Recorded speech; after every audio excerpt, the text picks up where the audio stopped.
started actually my last year in high school. My father, I think I came along kind of late in life. He was 48 when my father was a farmer, and he had me when he was 48. So when he was 65, he wanted to start collecting Social Security. He figured he'd paid into it. So I guess I started on my own probably in 1980, 81 for sure, and that's and my dad helped me get started, and been going ever since. Having help, well, there's no way we would be able to harvest all the vegetables that we do without them. It's very labor intensive, and a lot of times I'll speak about cabbage because that is probably the most labor intensive crop that we grow. Probably hired our first Hispanic people in 1983, and we have been using mostly Hispanic people since then. They are willing to work. American people, doesn't matter what you pay them. They don't care to work. They've gotten away from the farm too much. You know, none of them. You get the exceptional few that do, but for the most part, American people, we advertise. They're not going to work on a farm because it's hard work. And even though most people starting out here start out higher than minimum wage,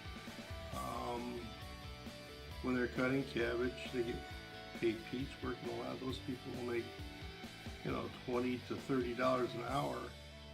But it's hard work. It's hard work, and that's how we end up hiring a lot of Hispanic people, because they will. And a lot of them come from Mexico, and they came here because things weren't so great there, no different than all our ancestors. And that's why we ended up here in America, because something was wrong with where we were living. Either we couldn't, worship the way we wanted to, or there was a war going on, so we left. We came here because it was a better land. That's why they're here, because they want something better for them and their families. Unfortunately, a lot of them don't do it legally. They cross in the middle of the night, and they get caught. Probably 20 people that work here year in, day after day, year round, and half worked here for 15 to 30 years. Some families have worked here for over 30 years. So to call them an immigrant, I don't like that, because they don't leave. They're here every day. They own their own homes. They own their own vehicles. They pay taxes. They pay Social Security.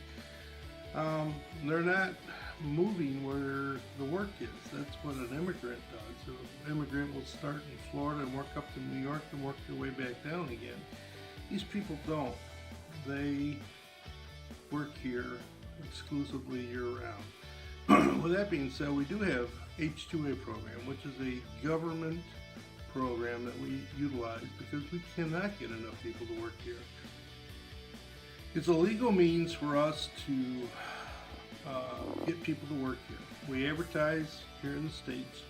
We need cabbage cutters. Of course, nobody even replies to them, so it's kind of a joke.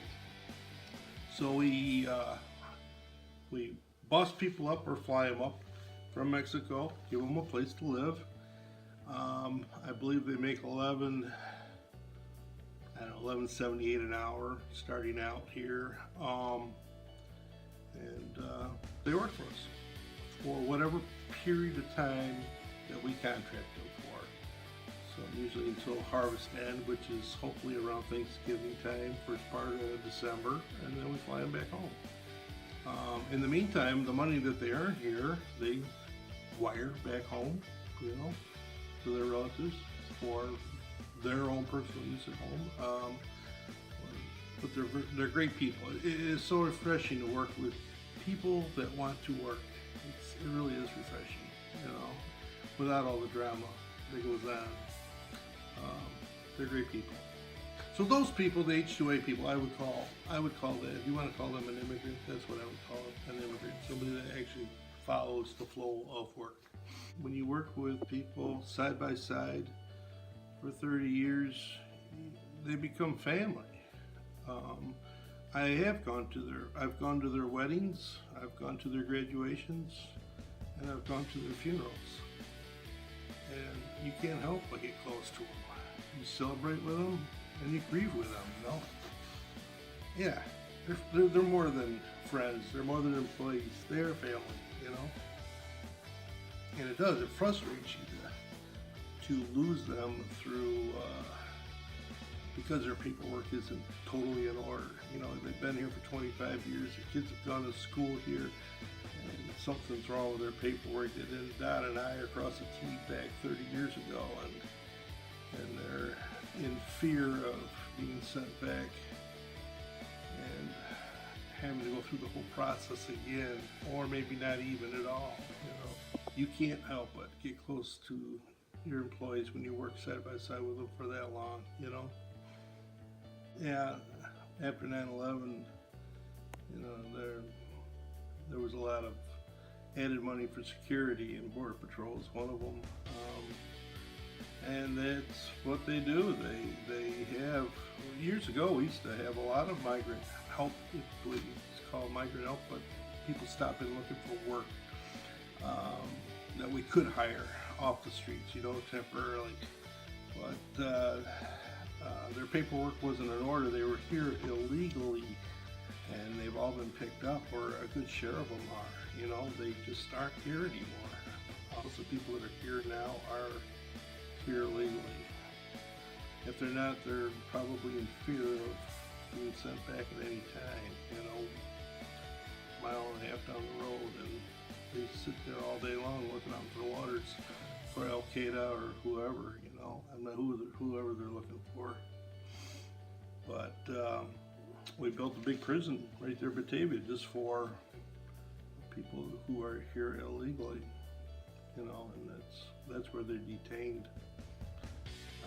So yeah, that's why we have to use H-2A now, is because we don't have the people to do the work. The ones that have gotten in trouble, you know,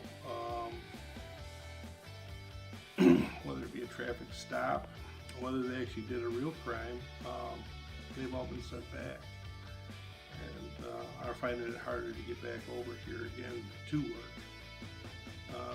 The Border Patrol says they don't profile, but yet if a group of kids went by on bicycles and one of them was brown, I can guarantee they pulled the brown one over, you know.